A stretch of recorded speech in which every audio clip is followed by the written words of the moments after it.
ஒரு பொருளை அன்பாக்ஸ் பண்ண போகிறோங்க. இது மீஷோலேருந்து வாங்கினது.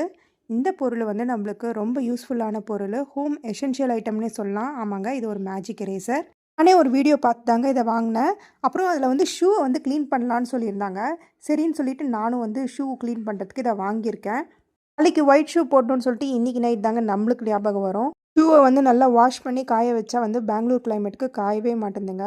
சரின்னு சொல்லிட்டு இந்த மாதிரி மேஜிக் எரேசரில் க்ளீன் பண்ணி பார்த்தேன். ரொம்ப சூப்பராக க்ளீன் ஆகுதுங்க. ஏலக்காய் க்ளீன் வந்து சூப்பராக பண்ணுது. அதுக்கப்புறம் வாலில் வந்து நான் ட்ரை பண்ணி பார்த்தேன். வாலில் இந்த இடத்துல மட்டும் கொஞ்சம் அழுக்கு இருந்தது. இதை வந்து நல்லா தேய்ச்சி விட்டுட்டு அதுக்கப்புறம் நல்ல துணியில் தொடச்சி பார்த்தீங்கன்னா அழகாக இருந்தது. அடுத்தது ஃப்ரிட்ஜில் ட்ரை பண்ணி பார்த்தேங்க. ஃப்ரிட்ஜ் நம்ம அர்ஜென்ட்டாக திறக்கும் போது மூடும் போது வந்து எப்பவுமே இந்த மாதிரி கரை வந்து பிடிக்கும். இந்த மாதிரி கரையில் வந்து துடைக்கலான்னு சொல்லிட்டு தொடச்சி பார்த்தேன். ஃப்ரிட்ஜை வந்து ஆஃப் பண்ணிவிட்டு துடைங்க, சூப்பராக அழுக்கு போச்சு. நான் வந்து 3 ஸ்பாஞ்சு வந்து 122க்கு வாங்கினேன். உங்களுக்கு வேணும்னா ப்ராடக்ட்டை வந்து டேக் பண்ணுறேன் பாருங்கள். பாய்.